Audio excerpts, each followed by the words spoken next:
Halo sahabat si ember yang disayangi Tuhan. Ketemu lagi dengan Renungan Minggu bersama Monano. Semoga kalian semua tetap sehat dan selalu gembira. Setelah beberapa kali kita dengar Yesus menyindir atau bahkan mengecam orang-orang Farisi dengan perumpamaan-perumpamaannya, sekarang giliran orang-orang Farisi yang melancarkan serangan balik. Seru ya? Wow, lebih seru dari yang kalian bayangin. Bayangin deh, ya, untuk melancarkan serangan balik ini, orang-orang Farisi ngajak orang-orang Herodian yang sebenarnya adalah musuh mereka. Bayangin, sampai segitunya mereka mau menyerang Yesus. Yuk, kita dengerin Injilnya. Sekali peristiwa, orang-orang Farisi berunding bagaimana mereka dapat menjerat Yesus dengan suatu pertanyaan. Mereka menyuruh murid-murid mereka bersama orang-orang Herodian bertanya kepada Yesus, "Guru, kami tahu engkau adalah seorang yang jujur dan dengan jujur mengajarkan jalan Allah, dan engkau tidak takut kepada siapapun juga, sebab engkau tidak mencari muka. Katakanlah kepada kami pendapatmu, bolehkah membayar pajak kepada kaisar atau tidak?" Tetapi Yesus mengetahui kejahatan hati mereka. Maka ia lalu berkata, "Mengapa kamu mencobai aku, hai orang-orang munafik? Tunjukkanlah kepadaku mata uang untuk pajak itu." Mereka membawa suatu dinar kepada Yesus. Maka Yesus bertanya kepada mereka, "Gambar dan tulisan siapakah ini?" Jawab mereka, "Gambar dan tulisan kaisar." Lalu kata Yesus kepada mereka, "Berikanlah kepada kaisar apa yang wajib kamu berikan kepada kaisar, dan kepada Allah apa yang wajib kamu berikan kepada Allah." Berikanlah kepada kaisar apa yang wajib kamu berikan kepada kaisar, dan kepada Allah apa yang wajib kamu berikan kepada Allah. Teman-teman yang dikasihi Tuhan, bukan Yesus namanya kalau sampai terjerat pertanyaan alias jebakan Batman. Yesus bukan cuman bisa jawab. Lebih dari itu, jawaban Yesus lagi-lagi jadi serangan buat orang-orang Farisi. Kalimat itu tadi menjadi inti dan kunci jawaban Yesus yang menjadi pukulan telak banget buat orang-orang Farisi. Kenapa begitu? Teman-teman terkasih dalam Kristus, kita udah dengar tadi kalau jebakan Batman-nya bertemakan pajak. Ini bisa jadi jebakan buat Yesus karena bagi orang Yahudi, membayar pajak kepada raja bangsa asing hampir sama artinya dengan menghujat Allah. Bagi mereka, Allah lah raja mereka. Membayar pajak berarti mengakui bahwa raja asing itu adalah raja bagi mereka, dan itu hampir sama dengan menggeser posisi Allah sendiri. Maka kalau Yesus memberi jawab yang mengiyakan hal pembayaran pajak, itu dapat dijadikan alasan untuk mempersalahkan Yesus di hadapan orang-orang Yahudi. Sebaliknya, kalau Yesus menentang pembayaran pajak, maka orang-orang Herodian yang adalah kaki tangan penjajah Romawi akan siap menangkapnya sebagai penentang kaisar dan penghasut rakyat. Manterman kekasih Allah, Yesus memulai jawabannya dengan pertanyaan, "Gambar dan tulisan siapakah ini?" sambil menunjuk ke koin Romawi. Setelah semua orang memperhatikan bahwa itu adalah gambar dan tulisan kaisar, Yesus mulai melancarkan pukulan yang pertama. "Berikanlah kepada kaisar apa yang wajib kamu berikan kepada kaisar." Gambar dan tulisan kaisar pada koin itu dengan jelas menunjukkan bahwa koin itu adalah milik kaisar. Maka uang itu wajib diberikan kepada kaisar sesuai aturan yang berlaku. Tetapi jawaban Yesus nggak berhenti di situ. Kita udah dengar tadi, kalimat Yesus nggak berhenti di situ. Dan justru bagian terakhir kalimat Yesus inilah yang menjadi inti atau bagian terpenting dari jawaban Yesus yang menjadi pukulan telak bagi orang-orang Farisi. Dan barangkali bagi kita juga yang hidup di zaman sekarang. Teman-teman yang terberkati, Yesus kenal betul orang-orang Farisi. Yesus tahu mereka keberatan membayar pajak kepada penjajah Romawi. Tapi pengetahuan Yesus lebih dari itu. Yesus tahu persis kalau keberatan mereka nggak sama dengan keberatan orang-orang Yahudi lainnya yang terkait keyakinan agama mereka tadi.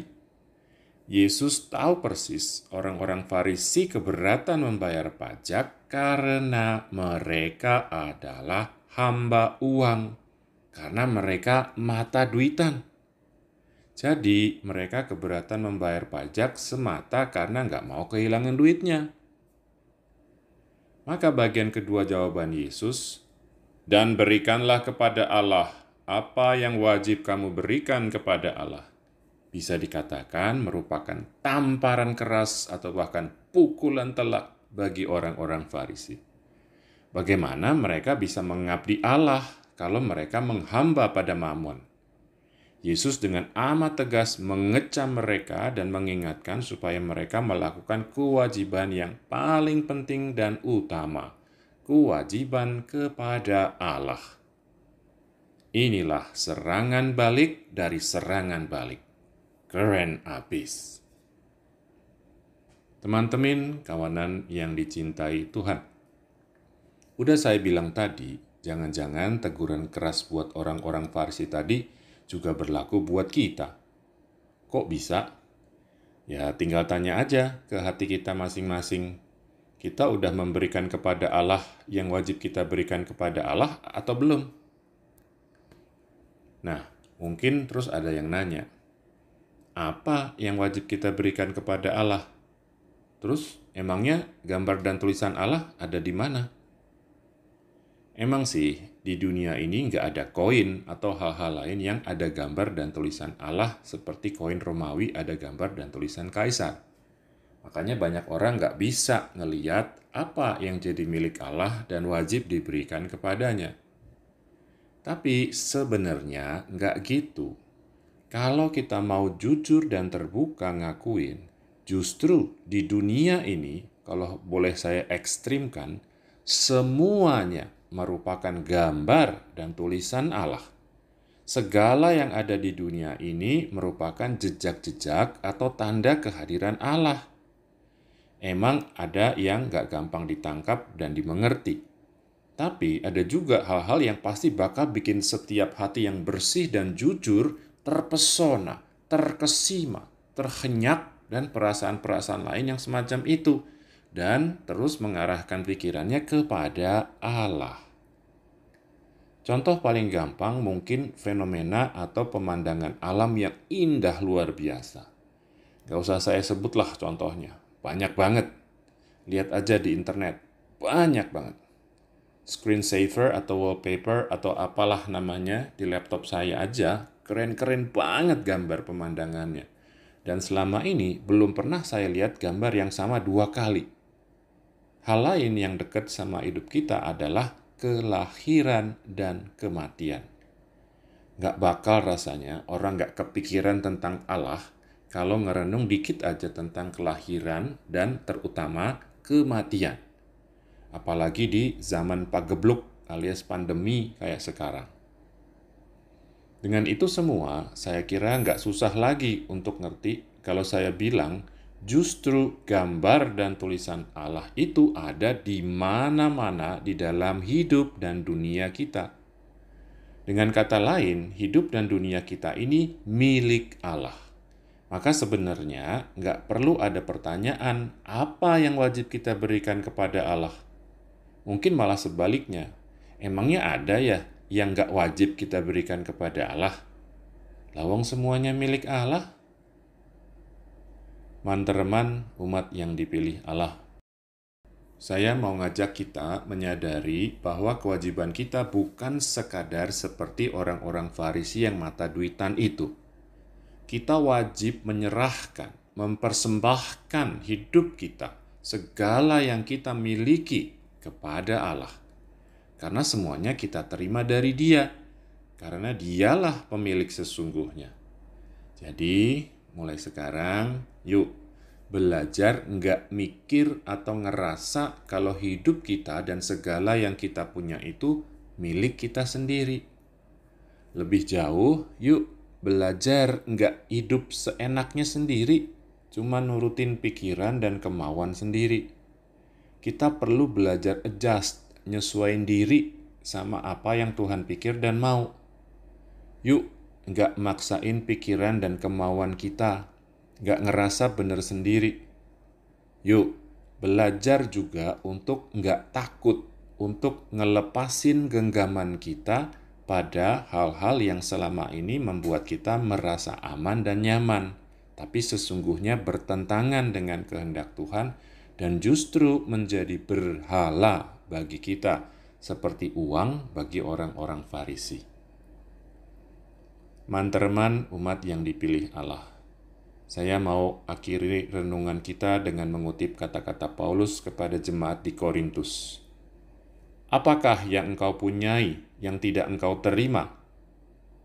Dan kepada jemaat di Roma, siapakah yang pernah memberikan sesuatu kepadanya sehingga ia harus menggantikannya? Sebab segala sesuatu adalah dari Dia dan oleh Dia dan kepada Dia. Bagi Dialah kemuliaan sampai selama-lamanya. Kita nggak bisa ngasih apa-apa ke Tuhan. Kita cuma bisa nerima. Tapi kita masih bisa memberikan kembali, mempersembahkan hidup kita, segala yang kita punya kepadanya. Dan kalau kita ngelakuin itu, kita memuliakan Tuhan. Dan kemuliaan Tuhan juga jadi kemuliaan kita. Tuhan memberkati.